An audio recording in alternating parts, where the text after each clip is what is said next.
Hello and welcome back.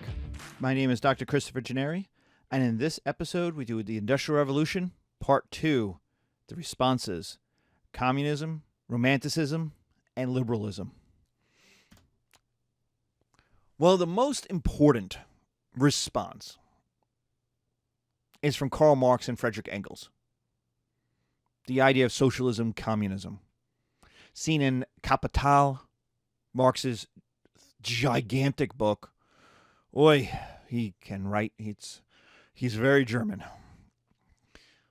But Friedrich Engels, his father owned a factory.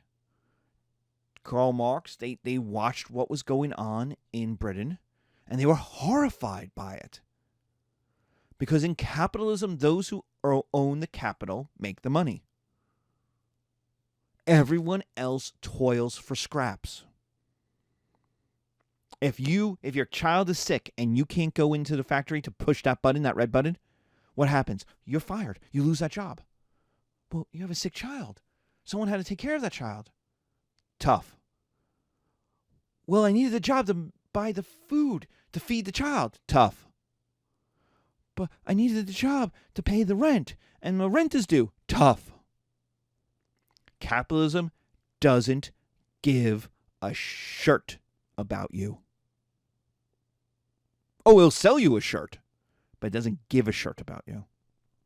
It cares about money, money, money.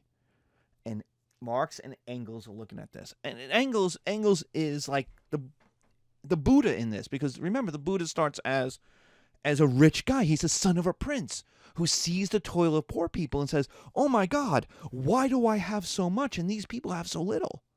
Engels is asking the same thing. He's looking at his father's factory and going, oh my God, this is horrible. I am making so much money and these people have nothing. Because that's what capitalism demands. Capitalism demands cheap labor to make the goods cheaper so more people can buy it. Capitalism was slavery. Capitalism was serfdom. Capitalism demands cheap labor. And so what Marx and Engels are saying is people need protection. They have to have protection. So how? From where? Who's going to protect them? The government? Is the government and the rich going to protect them? And the answer is they look around at the government and say, no. Because just like we talked about in slavery, the government, if you're a monarchy, if you're the king, you're making the amount of money you're making from industrialization is insane. Remember, you get 20%. You get a tax, 20%. So the money that's flowing in is like, oh, this is awesome. Suddenly, kings are rich. Like, kings owned a lot of land, but they weren't cash rich. Now they're rich. Like, you go to the Hermitage, and that's what's left of the Hermitage. What the czars build in St. Petersburg is insane. Gold is everywhere. The paintings. The sheer stuff you could buy. Right? But if you're in a democracy, the government's not going to help you either. And you go, well, wait, why? Well, it's because even in the early democracies, they're really like the republic. They're rich people running the show. And so they haven't cared about people in a while. There's no party yet in the 1830s, 1840s, 1850s that is going to poor people. Most poor people can't even vote yet. And so, but to get elected, all right, to get elected in the city, what do you have to do? You have to have people know your name, which means you need advertising, which means you need money to buy the advertising, which means you go to rich people and ask them for money. Now, those rich people, are they going to give you money for free? No. They're going to say, of course I will give you money, but when I need a favor, I expect you to help. And you say, well, I need to get elected, and if I get elected, then of course I will help you. We see this with Andrew Carnegie in Ohio. He had several strikes. The workers wanted more money. Now, Andrew Carnegie was the richest man. He wasn't the richest man in the world. He made more steel in 1900 than all of England.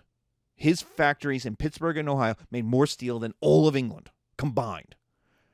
Carnegie is rich like Croesus rich, like biblical rich. Like you need to eat.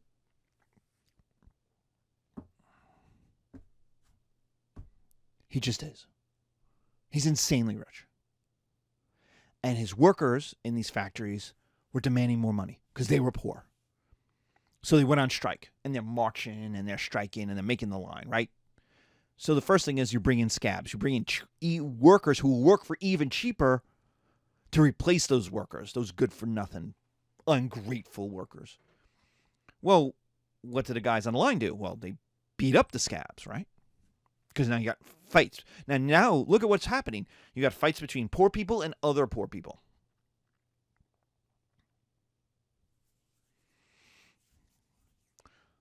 So what do? What does he do? He calls up the governor of Ohio and says, "Yo, Gov, you remember all that money I gave you to help you get elected?" Yeah, uh-huh. Well, I need you to bring out the state militia and start shooting people. That sounds kind of bad. Well, do you want to get reelected? Because I've got more money. Yeah, I do, but if I shoot people, they might not vote for me. Yeah, well, that's them. But I also own several newspapers who are going to write about how you took decisive action and how you were amazing and how you are the only person who can lead Ohio. And if someone else wants to run for the governor of Ohio, I'll make sure between my newspapers and my money, they won't get anything. Well, that sounds good. And so what does the governor of Ohio do? Call out the state militia. They show up. They say cease and desist, leave. The workers don't leave, so they shoot the workers. That happened in America, in Ohio. Rich people called on their friends in government to help them. Donald Trump, as president, he said this when he was running 2016. He's like, I give money to all these politicians because I always expect them to help me when I need it. That's not new. That goes back to the earliest parts of democracy, where you needed people to vote for you. So the way Marx and Engels are seeing economics is as an alliance between the rich,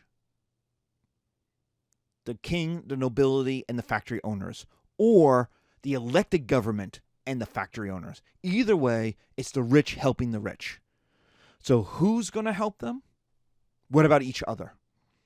Poor people helping other poor people. Workers helping workers. Well, we know the government is going to use its guns to shoot people. We've seen it in the French Revolution. We see it in 1848. We see it in 1888 with Carnegie. So what do you need? You need a revolution. You're going to have to overthrow that government and seize the means of production. Workers are going to have to overthrow the factory owner, but because the factory owner can call in favors from the government, you're going to have to overthrow the government in order to own the means of production. And what that means is you will own the factory, you'll own the government, but you'll also own the factory. You'll own what the factory produces, and you will get a percentage of what that factory produces. And the idea of it is to each their needs, from each their abilities. You do the job you are good at, and your needs will be taken care of by the society. Jeff Bezos does not need $100 billion. He doesn't need it. Doesn't need it. He can live in a perfectly wonderful life on $10 million. He has won at democracy. And so the idea is, but that $999 billion that's left can be used to build hospitals and roads and clinics and send kids to college, right? And help poor people, help all of society. And here's the crazy part. rich people would get richer because their investments would go up. That's the idea. In fact, that's going to be the harnessing of socialism, of where liberalism and communism kind of meet. So the idea is to each their needs and from each their abilities. Different people need different things, and different people can contribute different things. But the idea is a total society working together. This is kind of Rousseauian. That's the idea of this. There is no government. That's the utopian part. You go, well, what about the communist government? There is no government because the government is the local people deciding what they locally need. So it's the freest of all democracies, is Marx's idea. Because you only need the government to go, okay, we need to build a road. All right, so someone has to be in charge of that. So let's elect someone to be in charge of that. And then that kind of thing. Marx's big problem is he kind of underestimated just how selfish people are. People like calling things theirs. They like seeing money in their bank account and saying, that's mine. So, but we're going to talk more about communism, theoretically, Marxism, but then we're going to talk about the communist revolution and especially Stalinism, which is what people, what Americans say when they say socialism or communism, they really don't mean Marx. Many of them have never read Marx. What they want you to think, what they're thinking about, what they want the words to mean is not to each their needs from each their abilities. They want you to think of Stalin. And Stalin's not a communist. Stalin is a totalitarian. He's a dictator. He calls himself a communist. He calls himself a socialist, but that didn't make any freaking forking difference. He could have called himself God King, King of Kings. It wouldn't have mattered because what he was a totalitarian. So, but we will talk about these systems when we get to the 30s, because that's when we have this clash of liberalism, fascism, and communism. All right. The other response from the cultural response is Romanticism. Poetry. The poetry of Wordsworth, of Coleridge, the novels of Alcott, the writings of Thoreau. The idea of this is the Christmas, the Hallmark Christmas movie idea. The countryside is better. The small town is nicer. Nature. Walking through nature is way better than walking down Broadway. Traditions, family, your feelings, the fresh air, all of that is better than the city, which equals industry and smoke, pollution, noise, crime, violence, sex.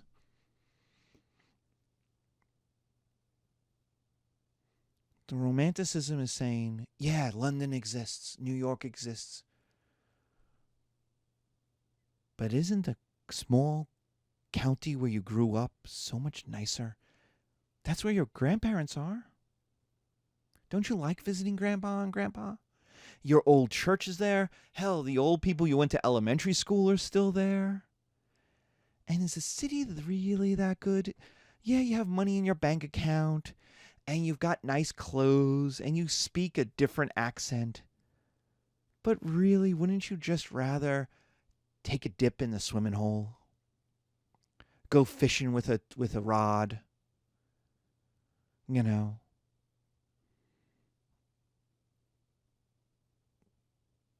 Sit in your old pew in the church. And that's the Hallmark Christmas story.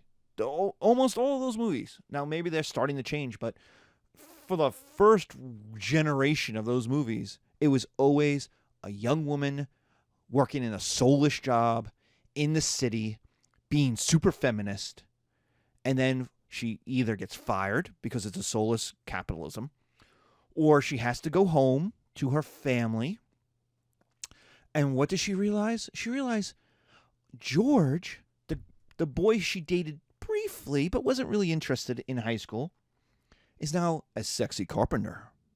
He's got a little 3-day growth on his beard, and he works shirtless as he makes furniture that will live forever. He's painting his furniture. He says manly muscles moving as he sweats. His workshop is, of course, open because it's so hot in there, even though it's cold because it's Christmas. And this is obviously in the Midwest or in the rural New York, the rural Northeast, like the Berkshires or outside north of the Catskills. And, because it can't really happen in New Jersey. New Jersey's way too, it's not the suburbs we want. We want rural America. And Georgie is working, and you realize that this is soul. And then you go on a date with George because you know what? It's for old time's sake. And then you see the old people and the old families, and you go, and then she has dinner with George's family, and they're all getting together, and they of course have kids and grandkids, and everyone still lives right next door to each other. Oh, Lisa, my sister, she lives next door to me, and my other sister, Marielle, is across the street. And our kids are growing up together, and isn't that wonderful? And old man Kepler is still the teacher at the school. It's this romanticism for a world that never really existed. Wordsworth, Coleridge's, even Alcott's idea of, and Thoreau lives on the problem with Thoreau and Walden is when you take a look at where Walden Pond is, where his cottage is in Walden Pond, and then you go on Google Maps and you draw a line to just how close the downtown of the nearest city is. And you're like, he lived in this cottage for 3 months, but he could walk to the middle of a city in like a couple of hours. He's not that far. This is not the Mormons going to Utah. That's a trip. And so there's this romanticism and the poetry of like the world that was lost. But the thing about the world that was lost is, for a lot of people, that world wasn't very good. There's a reason that girl left that small town to be in the Hallmark Christmas movie. And it was mostly because her option was to get married and have kids and run her husband's furniture store. And that was her future. And what the Hallmark movie is saying is, isn't that a wonderful future? Isn't love and family more important than money and individuality? And in the romanticism of the 19th century, the answer is yes. In the Hallmark Christmas movie, the answer is yes. But for a lot of people, the answer is no. But it is a response to the crassness, the speed, the soullessness of capitalism, of industrialization. And finally, this brings us to liberalism, where if conservatism, modern Western conservatism, is invented by Edmund Burke, modern liberalism is really invented by John Stuart and his wife Harriet Stuart Mill. And their idea of liberalism is the free people, is that people should be free, that the people are being wasted by the system, by capitalism, by society, that they can't achieve who they really are. That our pig poop picker in the small town will never be better than a pig poop picker. Well, maybe he could have been a poet. Maybe he could have shredded awesome Fender guitars. Maybe that he could be better, but he's not given the opportunity because in the small town there is no opportunity. And in the big city, they're just churned. They're just cattle. They're used. Their bodies are used till they're useless to industry anymore. And so liberalism is saying people are being wasted by the systems. Government can help. Government regulations can help. Government is the only institution big and powerful enough to force societies to change. Now, remember Marx. Marx has given up on government. He sees government in the kind of Bernie Sanders or even Trump's argument about the swamp in 2016 is it's just all these rich people out for other rich people. You can't reform. You can't use government. Government is useless. But that's not liberalism. Liberalism believes in systems, and it believes in improving those systems. So the idea is government regulations can help, but you need institutions inside government that can help. And so you get the start of the Labour Party, Labour in Britain. You get American progressives in the United States. You get feminism, because half the population is not being used to their abilities. Harriet Stewart Mill's big argument is women are more than wives and mothers. They are more than a protective class. And you see this if you read Little Women. Jo can't understand her sisters. The one who wants to just get married. The one who played the Emma Watson's character in the newest version, who's like, no, I want to be a wife and a mother. That's what I want to do. I want to be... And that's where, like, third wave feminism comes in. Third wave feminism is the idea that you could choose, that you should have the right to choose what kind of life you want. You want to be a wife and a mother? Great. You want to be a worker? Great. But you should have the choice. That's third wave feminism. Whereas that's Louisa May Alcott. Jo does not want to be married. The fact that she ends up married at the end was really Alcott giving in to social pressures.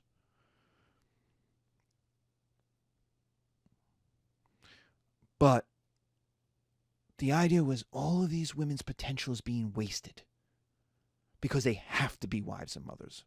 They're limited to that job. And maybe they could do so many other things. So you get the Labour Party, you get American progressives. The idea of these are poor people are 90% of the population. And if we get, nobody wants another French Revolution. And so if poor people's lives do not get better, they are in the cities, and they will revolt, and when they revolt, they cut the heads off of rich people. And it's making us all poorer anyway. This is the American progressive. They're looking at crime.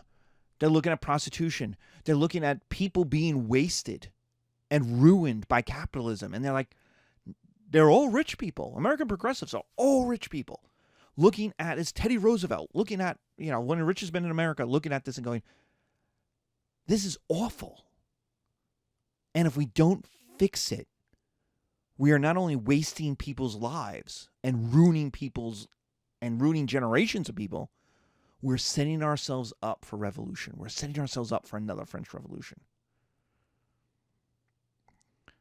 And so the Labour Party does it a different way. The Labour Party is an organization of working people. It's rich people when it starts, but it's to help. Working people will elect them so they get electoral power in Parliament, which will pass laws to help working people. So you get the 10-hour workday, then the 8-hour workday. You get free compulsory education for kids, which is good for capitalism. Capitalism needs more educated people. That 5 to 10% of people who are educated, who are rich people who are educated, aren't useful for capitalism. They need more. They need poor people to be educated. But capitalism doesn't want to spend the money on it.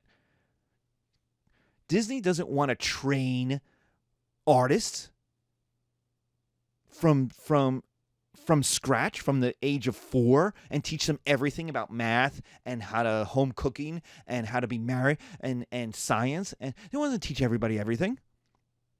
It wants them to come to them already with those skills so they could put a little polish on their art. So you get free education, government paid free education, taxpayer paid free education. You get health care. You get pensions. You get government agencies like the Food and Drug. You get drug analysis. You get the national parks so that people would be able to go out into nature. You get government agencies whose sole job is to protect people and make their lives better. So liberalism is this idea that government can help people. So it's not laissez-faire capitalism, which nobody's a capitalist anymore. Like, there is no capitalism. Because laissez-faire capitalism doesn't exist. Government has a lot of regulations on it to make sure that the worst parts of capitalism don't happen. But also, there's the side note that in the 21st century, we don't have competition anymore in a lot of places. Look at your cell phone companies are 3 companies. Your healthcare insurance is 5 companies. Your airlines are 5 companies. These companies don't compete. There's no competition. It's an oligopoly. They more or less work together. The cost of an unlimited cell phone plan has been $40 for 15 years.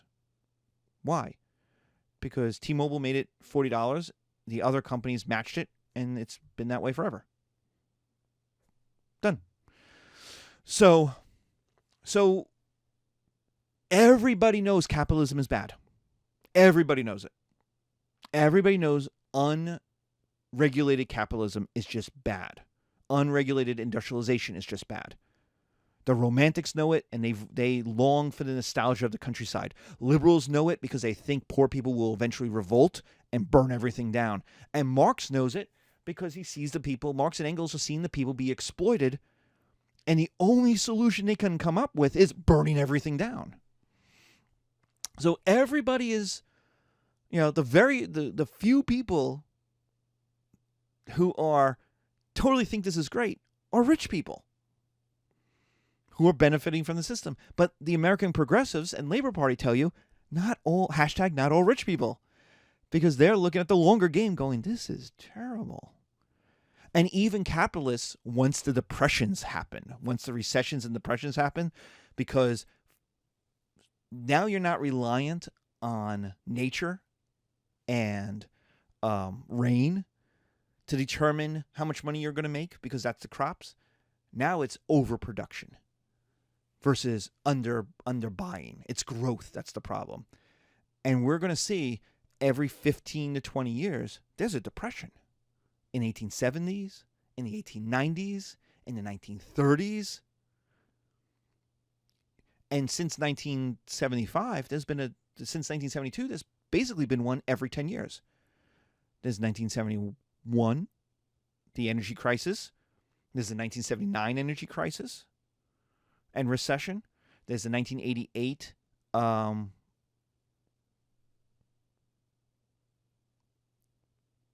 savings and loan banking crisis in the Midwest.